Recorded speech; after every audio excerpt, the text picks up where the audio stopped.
Oke, jadi beberapa hari kemarin Apple udah meluncurkan 4 produk terbarunya nih di tahun 2026 ini ya. Yaitu ada iPhone 17i, kemudian ada iPad Air Chip M4, kemudian ada MacBook Chip M5, dan yang terakhir ada MacBook Neo nih.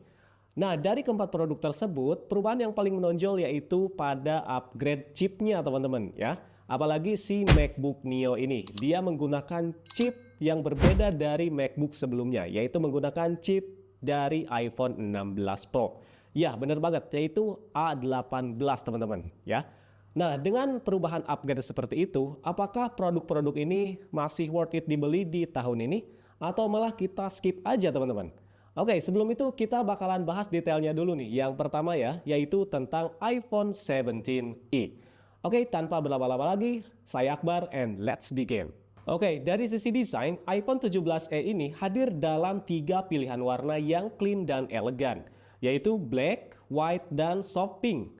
Pada iPhone 16e, pilihan warnanya cenderung standar Apple yang netral seperti black dan white, dan beberapa pilihan lain yang soft tapi klasik ya. Nah, di iPhone 17e ini, Apple masih mempertahankan warna black and white-nya ya, tapi menambahkan warna soft pink sebagai varian warna baru yang lebih fresh and fun. Warna soft pink ini terasa lebih modern dan sedikit lebih generasi baru dibanding pilihan warna Apple sebelumnya ya, terutama buat kamu yang pengen iPhone dengan nuansa lebih cerah tanpa jadi terlalu mencolok. Ya, walaupun bukan perubahan yang radikal ya, tapi penambahan warna di iPhone 17e ini bisa lebih sedikit ekspresif dan punya opsi yang lebih menarik ya buat yang nggak suka warna biasa aja. Kalau kamu tipe yang memilih warna buat nunjukin personality, soft pink ini bisa jadi nilai plus dibanding pilihan warna di iPhone 16e. Materialnya udah menggunakan aluminium design nih, yang ringan tapi tetap terasa premium di tangan. Bagian depannya sudah dilindungi Ceramic Shield 2 ya. Ini versi yang terbaru teman-teman. Jadi lebih tahan terhadap goresan dan benturan dibanding generasi sebelumnya. Bagian belakangnya menggunakan glass back yang mendukung pengisian daya nirkabel atau wireless charging. iPhone 17e ini menggunakan Super Retina XDR display berukuran 6,1 inci dengan panel all-screen OLED. Resolusinya di 2532 x 1170 pixel di 460 ppi. Jadi tampilannya tajam dan detailnya rapih banget, khas Apple banget teman-teman ya. Dan untuk spesifikasi layarnya memang nggak ada perubahan dibanding generasi sebelumnya. Yang paling disayangkan, iPhone 17e ini masih menggunakan layar dengan 60 Hz ya.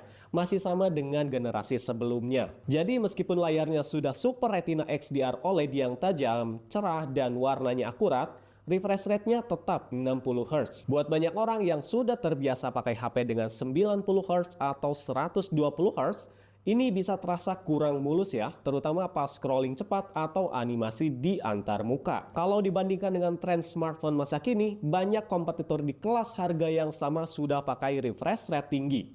Dan itu bikin pengalaman pakai terasa lebih ringan dan responsif. Jadi kalau kamu berharap iPhone 17e ini menggunakan layar yang 120 Hz sama seperti yang lebih tinggi, sayangnya Apple belum memberikannya di seri E-nya ini teman-teman ya. Kalau kita bandingin iPhone 16e dari segi bodi dan desain eksternal, perubahan yang ditawarkan iPhone 17e ini juga kurang kerasa ya. Keduanya masih punya bentuk yang sama, ukuran yang mirip, tepi-tepi yang lurus, dan yang jadi sorotan banyak orang masih pakai poni di bagian atas layarnya. Jujur aja buat beberapa orang ini agak mengecewakan ya, iPhone 16e dan 17e sama-sama belum beralih ke desain tanpa poni atau punch hole. Padahal di tahun 2026 ini banyak smartphone lain yang sudah meninggalkan poni demi layar yang lebih bersih. Jadi kalau kamu berharap perubahan visual yang dramatis dibanding 16e, sayangnya di 17e ini belum sampai situ.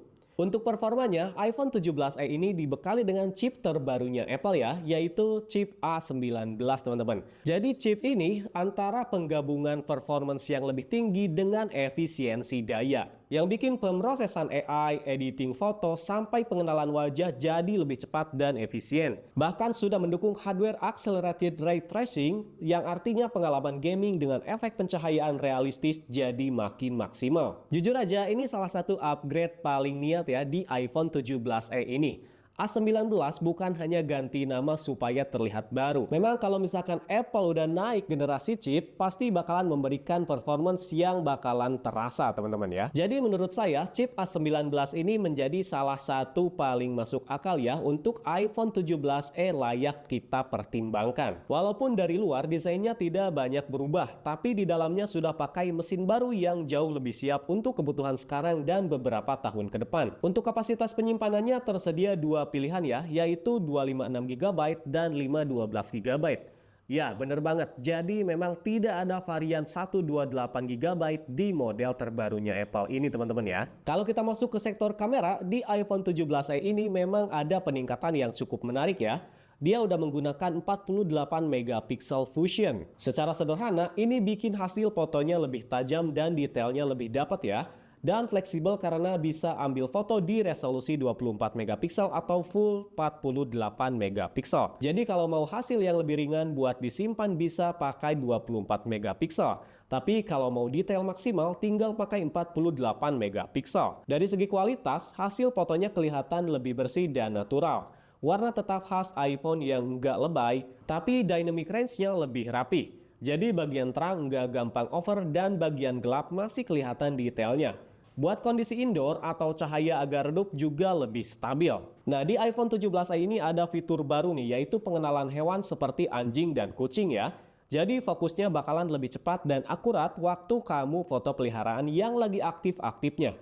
Buat kamu yang sering foto binatang kesayangan di rumah, ini bakal kepakai banget karena momen-momen random bisa lebih mudah ketangkep tanpa blur. Kamera ini juga cocok banget buat foto-foto keluarga. Tone kulitnya cenderung natural ya, nggak terlalu pucat dan nggak terlalu kuning.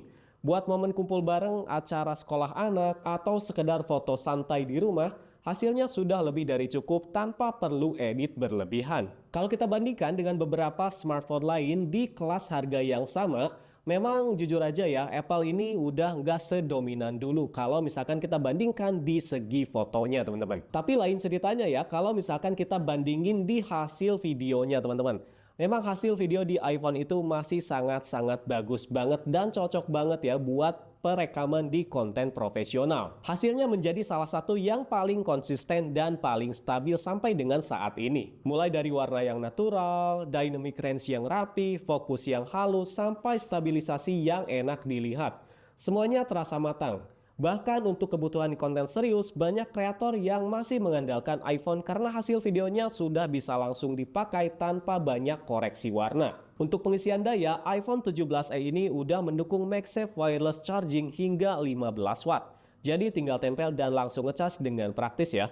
Dukungan MagSafe ini juga berarti kamu bisa pakai berbagai aksesoris tambahan seperti wallet atau stand magnetik yang lebih stabil. Untuk harganya sendiri, Apple memang belum mengumumkan secara resmi iPhone 17e ini di Indonesia ya, berapa kisaran harganya. Ada beberapa gambaran yang konsisten dari beberapa sumber teman-teman ya. Untuk pasar global, iPhone 17e ini dibanderol sekitar 599 untuk varian 256 GB dan sekitar 799 US dollar untuk varian 512 GB-nya. Kalau dikonversi ke rupiah itu sekitar 10 jutaan untuk varian 256 GB dan sekitar 13 jutaan untuk 512 GB.